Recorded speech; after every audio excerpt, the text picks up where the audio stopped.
দর্শক আসসালামু আলাইকুম, আমি শহীদুল ইসলাম সজল আমার ক্রিকটক চ্যানেলের পক্ষ থেকে সবাইকে স্বাগত জানাচ্ছি। যে যেখান থেকে আমার এই ভিডিওটা দেখছেন সবাইকে আন্তরিক শুভেচ্ছা এবং অভিনন্দন। অনেকেই ভাবছেন বাংলাদেশ তো জিতে গেছে গতকালকে, আমি আজকে ভিডিও কেন করছি? ভাই একদিন তো আমি পুরোপুরি সত্যি কথা বলতে গেলে কোমায় ছিলাম। আই ওয়াজ জাস্ট শকড, কারণ আমার নিজেরই বিশ্বাস করতে কষ্ট হচ্ছে যে বাংলাদেশ অস্ট্রেলিয়ার মাটিতে অস্ট্রেলিয়ার বিপক্ষে, অস্ট্রেলিয়ার ফুল স্ট্রেংথ টিমের বিপক্ষে বাংলাদেশ টেস্ট জিতে গেছে। হায় হায় হায় হায় হায় হায় হায়, এটা কেমনে হইলো ভাই? এটা কিভাবে সম্ভব যে বাংলাদেশ অস্ট্রেলিয়ার মাটিতে টেস্ট জিততে পারে? সেটা কি সম্ভব? এটা কি বিশ্বাসযোগ্য কোনো কথা? এটা আমার কাছে স্বপ্ন পূরণ হওয়ার মতো মনে হচ্ছে। আমার কাছে মনে হচ্ছে যেন সত্যিকার অর্থেই আমরা সেই স্বপ্নটাকে পূরণ করতে পেরেছি। তবে এই বিষয় নিয়ে একটা কথা বলবো যে আসলে বাংলাদেশ কি ফ্লুকে জিতে গেল? বাংলাদেশ কি আসলে ওই যে একটা কথা আছে না, যে ঝড়ে বক মরছে ফকিরের কেরামতি বাড়ছে, সেইভাবে কি বাংলাদেশ জিতে গেল? আসলে বাংলাদেশ সেভাবে জিতে নাই ভাই। এটার পেছনেও কথা বলার আছে, সেটা নিয়ে আলাদা একটা বিষয়ে কথা বলবো অন্য একটা ভিডিওতে। বাট এখন যেটা বলতে চাচ্ছি, অস্ট্রেলিয়ার মাটিতে কি হয়েছে, আমি দুই একদিন আগে একটা ছোট্ট একটা শর্টস দেখছিলাম, সম্ভবত ইউটিউবেই নাকি ফেসবুকে একটা শর্টস দেখছিলাম, যেটা আপনাদের সাথে শেয়ার করতেছি। সেটা হচ্ছে পডকাস্টে, অস্ট্রেলিয়ার একটা চ্যানেলই হবে হয়তোবা। তখন একজনকে জিজ্ঞেস করা হয়েছে যে আপনি কি বাংলাদেশের ওই প্লেয়ারগুলাকে চেনেন কিনা। তখন ওই লোক রিপ্লাই দিয়েছে যে এদেরকে চেনার তার কোনো প্রয়োজন নাই, বিকজ তারা বেশ ভালো করে জানে টেস্টটা বৃহস্পতিবার শুরু হয়ে শুক্রবারই শেষ হয়ে যাবে। এটা ছিল অস্ট্রেলিয়ান সাপোর্টারদের ধারণা। বাট একটা কথা কি ভাই,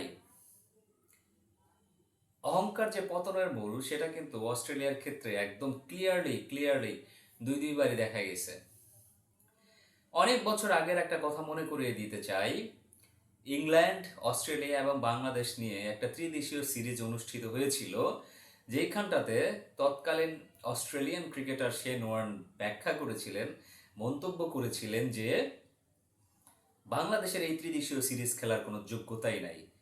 কিন্তু দেখেন সেই জায়গাটাতে কি হয়েছে জানেন? সেইখানটাতে মোহাম্মদ আশরাফুল হকের অনবদ্য এক সেঞ্চুরিতে বাংলাদেশ অস্ট্রেলিয়ার বিপক্ষে জয়লাভ করেছিল ওয়ানডে ম্যাচে। সেই ম্যাচটাতে অস্ট্রেলিয়া 249 রান করেছিল, বাংলাদেশের টার্গেট ছিল 250, এবং সেটা বাংলাদেশ খুব আরামসেই করেছিল। 5 উইকেট হাতে রেখেই কিন্তু বাংলাদেশ জিতে গিয়েছিল। এবারও কিন্তু সেম হয়েছে। এই লোকটার কথা শুনে মনে হইলো যে বাংলাদেশ আসলে খেলার যোগ্যই না। আরে ভাই, বাংলাদেশের লাস্ট কয়েক বছরের টেস্টের রেজাল্ট দেখলেই বোঝা যায় যে বাংলাদেশ টেস্টে কতটা ভালো দল হিসেবে নিজেদের প্রমাণ করছে।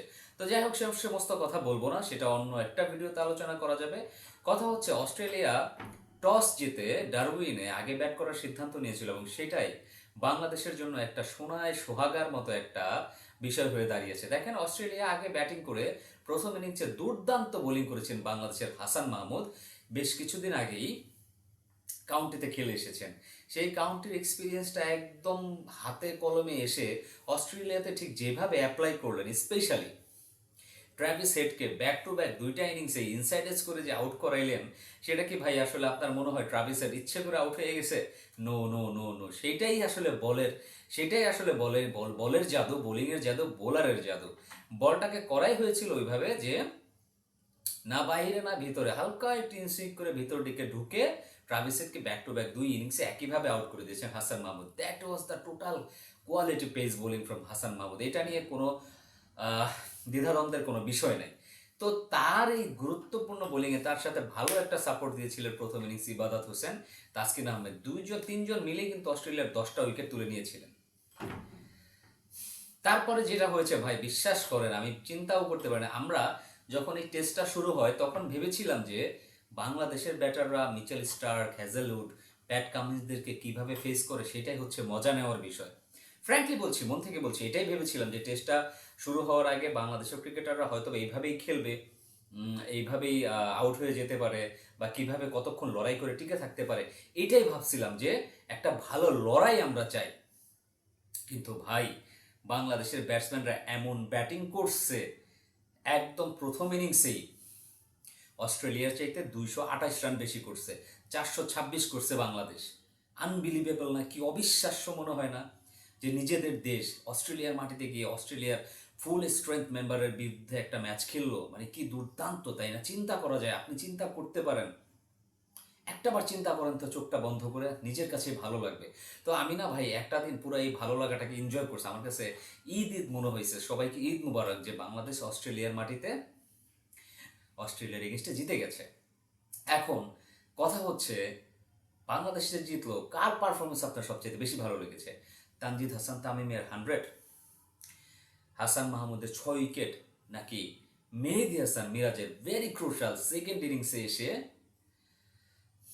5টা উইকেট তুলে নেয় এবং বাংলাদেশের প্রথমের ব্যাটিং ইনিংসটাতে শেষে যে 65টা রান করলেন, ইম্পর্টেন্ট 65টা রান করলেন, মানে পুরোপুরি যে অলরাউন্ডার একটা পারফরমেন্স করলেন, অলরাউন্ডারিং যে পারফরমেন্সটা তিনি দেখাইলেন, আপনার কাছে কোন পারফরমেন্সটা সবচেয়ে বেশি ভালো লাগছে বলতে পারবেন?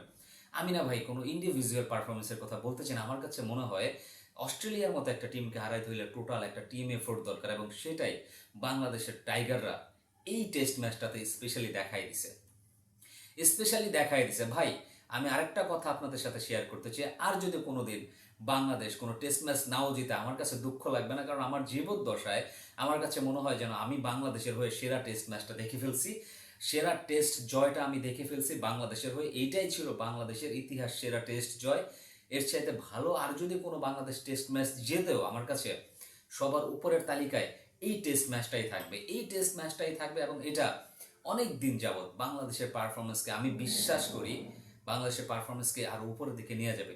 যদিও ক্রিকেট ভাই অনেক অনিশ্চয়তার খেলা, কিছুদিন আগে জিম্বাবুয়ের বিপক্ষে বাংলাদেশ যেই একটা হতচ্ছাড়া পারফরমেন্স করছে টেস্টে, ভেরি আনলাকি। যদিও সেটা ওয়ার্ল্ড টেস্ট চ্যাম্পিয়নশিপের বাইরে ছিল, সেটা কাউন্টেবল না। তারপরও টেস্ট ম্যাচ তো টেস্ট ম্যাচ, অনেক খারাপ লেগেছিল নিজের কাছে যে বাংলাদেশের পারফরমেন্স খুবই হতাশাজনক ছিল। তারপরে আসেন অস্ট্রেলিয়ার সাথে প্রস্তুতি ম্যাচে, বাংলাদেশ 54 রানে অল আউট হয়ে গেছে, আনবিলিভেবল না? সেই টিমটাই কিনা অস্ট্রেলিয়ার সাথে খেলতে গিয়ে অস্ট্রেলিয়াকে এইভাবে নাস্তানাবুদ করে ছাড়লো। ভাবা যায়, আমার কাছে ভাবতেই ভালো লাগে যে বাংলাদেশ এরকম পারফরমেন্স করে ম্যাচ জিতছে। দর্শক, আপনারা তো সবাই খেলা দেখেছেন, খেলাটা যদি এখনও না দেখে থাকেন দর্শক, আমি বলবো, রিকোয়েস্ট করবো, আপনারা ইউটিউবে গিয়ে ভিডিও সার্চ করে দেখে ফেলেন হাইলাইটসটা। অবভিয়াসলি মজা পাবেন। এবং অবশ্যই কমেন্টস করে জানাবেন যে বাংলাদেশের কার পারফরমেন্স আপনার ভালো লেগেছে। আর শেষমেশ একটা রিকোয়েস্ট, প্লিজ সাবস্ক্রাইব করে পাশে থাকবেন। সবাই ভালো থাকবেন, সুস্থ থাকবেন। আসসালামু আলাইকুম।